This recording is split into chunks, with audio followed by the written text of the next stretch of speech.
Street style पोहे यासाठी कढई घेतलेली आहे। त्यामध्ये तेल तापत ठेवलेलं आहे। सर्वात आधी तेल कडक होऊ द्यायचं म्हणजे फोडणी चांगली बसते आणि जिरे तडतडीत होऊ द्यायचे।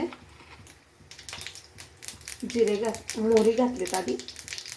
मोहरी तडतडली त्यात आता यात जिरे टाकून घेऊया। आता डाळ व शेंगा टाकून घेऊया। त्याला 1 मिनिटभर परतायचे। आता यामध्ये मिरची टाकून घेऊया।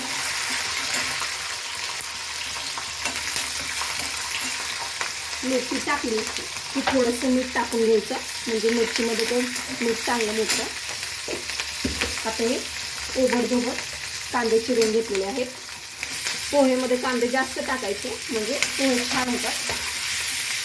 आता याला 1-2 मिनिटं मोठ्या गॅसवर परतून घ्यायचं।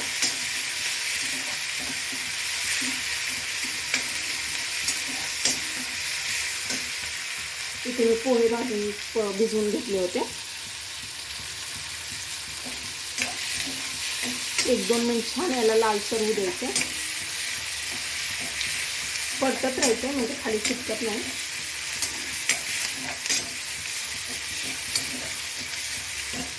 आता या भिजलेल्या पोह्यांमध्ये मीठ घालून घ्यायचे थोडंसं आणि त्याचबरोबर हळद टाकून घ्यायची या भिजलेल्या पोह्यांमध्ये अर्धा चमचा।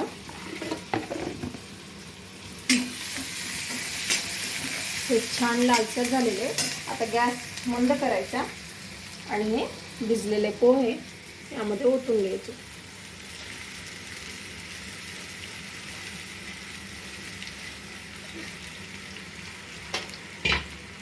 आता या पोह्यांना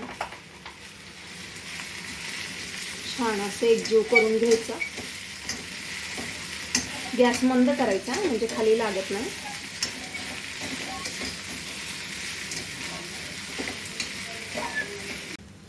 पोहे छान एकजीव करून झालेले आहेत। आता याला झाकण ठेवून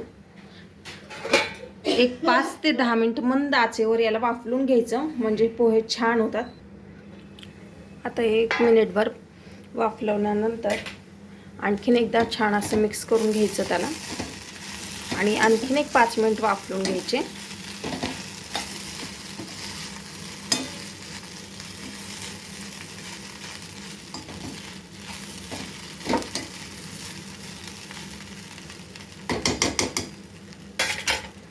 आता आणखीन 5 मिनिट वाफलून घ्यायचे। पोहे वाफलत आहेत तोपर्यंत इथे मी गार्निशिंगला ओलं खोबरं घेतलेलं आहे किसलेलं। आता आपले पोहे तयार झालेले आहेत। आता याला गार्निशिंग करून घेऊयात। रेडी टू सर्व झालेले आहेत। आपले पोहे गार्निशिंग करून रेडी आहेत। कसे वाटले हे व्हिडिओ तुम्ही आज नक्की सांगा आणि व्हिडिओ आवडल्यास लाईक करायला नका विसरू। चला आता हे टेस्ट करून दाखवते।